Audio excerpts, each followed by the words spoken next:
Cashmere Wharf is unveiled this week, the latest phase of the ambitious 1,800-home, mixed-use London Dock development. One of the largest projects in the capital, London Dock will transform the social and economic life of Wapping. The signature building of developer St. George's scheme, Cashmere Wharf will be a 26-story bevel-edged tower with 141 flats of 1, 2 or 3 bedrooms. Architects Patel Taylor designed it to form the eastern side of Gaging Square, the E1 development's main public piazza, so named as a nod to the imported diamonds, tortoiseshell and bear's grease, that were weighed on this spot from the early 1800s until the 60s. Prices in the tower start from £835,000 for a one-bedroom flat, £1,245,000 for a two-bedroom flat and £2.35 million for a three-bedroom flat. Cashmere Wharf's appearance, the colors of its materials, have been chosen to relate to those used in nearby historic landmarks the Tower of London and Tower Bridge, while its height will provide a new navigation landmark within Wapping.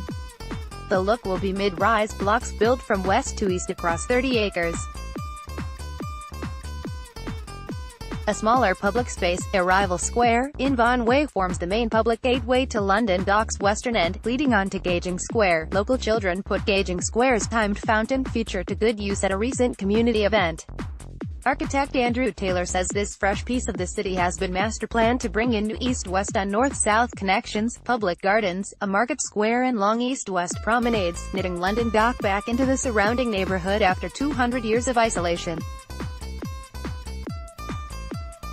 Along with 1,800 homes, eventually there will be 210,000 square feet devoted to restaurants, bars, workspaces, a gym, heated pool, squash courts, private film screening room and other uses. Much of these amenities will be in historic Pennington Street warehouse, a quarter of a mile long, and in the buildings surrounding Gaging Square and fronting Vaughan Way, the area where media magnate Rupert Murdoch's News International plant once stood.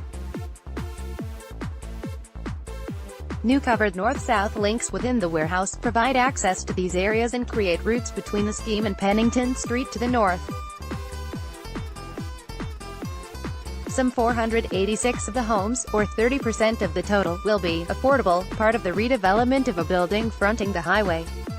Building a community, children enjoy an event at the timed fountain in Gaging Square, main London Dock public piazza. Marcus Blake, development director at St. George, is taking pains to build up the scheme's social and economic activity, so a sense of community, bolstered by new amenities with enough people to sustain them, is created as phases are completed. Each block, to be built one a year, will have its own green space, separated from its neighbor by a variety of public spaces, each with its own character, including a water garden, a market garden and a market square at the easternmost end. A quayside public promenade will run for almost a third of a mile from Arrival Square in Vaughan Way, along the southern side of the warehouse to Tobacco Dock at the scheme's eastern end. A more secluded route will run along London Dock's southern edge. St. George is taking a cautious approach to its build in a market dampened by increases in stamp duty and Brexit uncertainty. "We are selling 3 to 4 homes a week," says a spokesman. "The changes in stamp duty have had more impact than Brexit. Buyers are taking longer to commit. But we are happy with the sales rate." Reuse content.